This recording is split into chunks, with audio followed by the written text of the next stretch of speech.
Doesn't the town look beautiful in the snow? That is really nice. Down here for work. I'm going to be here all afternoon. It's taken all morning to get through the stuff that I needed to catch up on over the weekend. If you're wondering why we haven't had a vlog for a few days, it's because I damaged my back quite badly and haven't been able to sit at my computer screen. So, I had all of that to do as a catch up. Did as much as I could on the phone and things while I was laid up, but you can't do everything.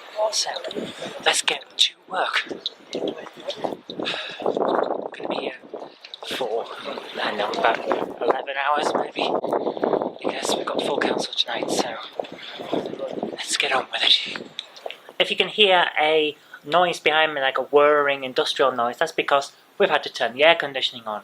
For some reason this room gets really, really hot. We have no idea why, but it regularly clocks 23 degrees without the heating set on. So we've got it on cool, and it's still got up to 23 degrees. I don't know what's going on in this room. It's a weird, weird building, but I'm back here in the office now and I've got a lot of work to do, so I'm going to be here for the afternoon and then we've got to go for the council meeting. It's going to be long. I'm in pain still because my back is still hurt, despite the fact that I'm at work, but what can you do? We have a lot to do and I'm going to make sure we get it done. Let's do it. I will be supporting Councillor Hasman's amendment. I have to say, I was shocked at the chicanery displayed by the Labour group at the Environmental Services Scrutiny Committee back in November. So, why are you laughing?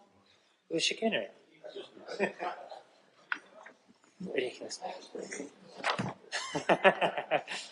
When they attempted to undermine the opposition's legitimate concerns regarding the way public realm funding is apportioned. I was equally shocked by Council Appeal's admission that the funding formula behind this apportionment was flawed, although I am grateful that he did at least come forward and admit that so that we can attempt a fairer distribution of funds. Sadly, the funding put forward by the Labour group is still not a fair and equitable distribution of money, which I continue to find absurd, because, Madam Mayor, I thought equitable distribution of funds was what socialism was supposed to be all about. Or have the principles changed without anyone telling us? To be fair, though, it does seem like it's one rule for them and one rule for the rest of us on many things these days, so perhaps that's to be expected. The problem is, all this unequal funding is still based on a flawed formula, a formula the Labour group didn't want to share with all of us, and I think we now all know why. We Conservatives only had access to the deprivation formula because I made a Freedom of Information request to finally get a hold of it. Now, allow me to underline what this means, Madam Mayor. It means that members of this council, when making decisions in both Scrutiny Committee and while debating funding in this chamber, had been denied sight of the formulae behind the levels of money being spent in this council's name. Madam Mayor, this is an atrocious situation, and it only serves as further evidence of how this Labour Council is run. Decisions made behind closed doors and with no regard to transparency whatsoever. And it leads to ludicrous situations. Situations such as we find in Westhoughton, where the large estates of Wingates and Washacre were given scant funding despite the obvious deprivation.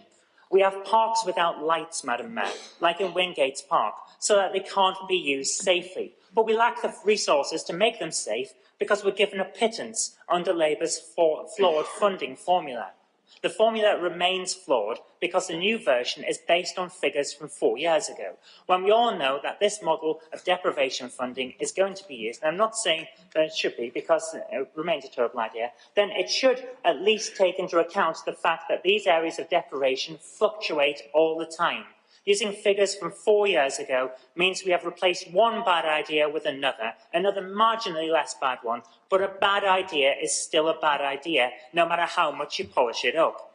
In short, Madam Mayor, I must support Councillor Haslam's amendment. Our towns deserve a fair and proper allocation of funding. A road sign is a road sign, no matter where in our town it is. Our children deserve safe play areas, no matter where they grow up.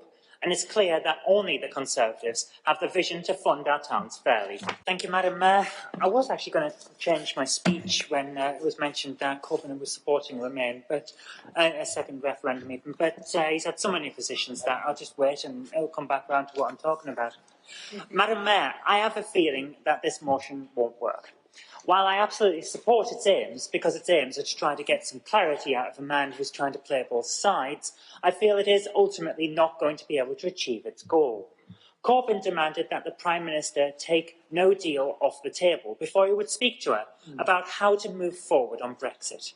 This is the man who was happy to talk to Hamas. It's a man who was happy to invite the IRA round for tea just a scant few weeks after the IRA had attempted to murder the government.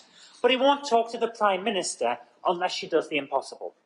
You'd be forgiven for thinking that he was scared of her. But why, Madam Mayor? Does he think that she'll give him cooties? Does he think that his friends will tease him in the playground if he's seen talking to a girl? Who knows, Madam Mayor, who knows? Look, I think we do actually know, to be honest with you, because Corbyn is a man who has spent his entire political career being anti-Europe. He's a Eurosceptic at heart, and all his plans to nationalise everything he can get his hands on will be illegal if we stay in the EU. They'd also be illegal under the withdrawal agreement, by the way, because there's page after page in that document about how Britain can't exercise state aid if we agree to it. So the only way that Corbyn can push forward with his plans to turn the UK into Venezuela Mark II is for no-deal Brexit to become a reality. But Corbyn can't admit to any of this, oh no. He can't be seen to back no deal. Not after he's made it clear to the Remainers in the south that he's anti-Brexit, while at the same time telling the Leavers in the north that he's pro-Brexit.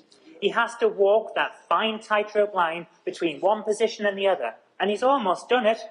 He needs to keep his balance for just a few more weeks, and then we'll have left with no deal, and he can put it all behind him and never have to explain his true position to anyone. That's why he won't go and see the Prime Minister, Madam Mayor. He can't. It'll knock his plans completely off track. He needs to remain present but not participating, otherwise people might find out that the man who wants to be all things to all people is actually a man with no plans for anyone at all. So I will support this motion because its intent is good. The Leader of the Opposition can't expect to continue stringing along the people that he wants to vote for him. It's disingenuous and it's against the spirit of democracy. We should have clarity on where this man stands. I will vote in favour, and I hope that every other member will do the same. Oh my goodness, guys. We are finally home. It's been a long night. Most of it involving Labour asking questions to Labour. Are they just trying to talk the time out? Or do they genuinely not talk to each other? Could be either at this point. There's so much infighting between the Labour factions that it's quite possible they're not telling each other information, and the only way they can get it is by asking questions in council. But at the same time, we have a 10:30 cut-off for the end of the meeting, so they know if they ask a load of questions and take up an hour or two of the meeting, well, that's an hour or two that they don't have to debate any motions, isn't it? So it is what it is. But at the end of the day, I had 5 things I was going to speak on. I only spoke on 2 of them because we didn't get to the others.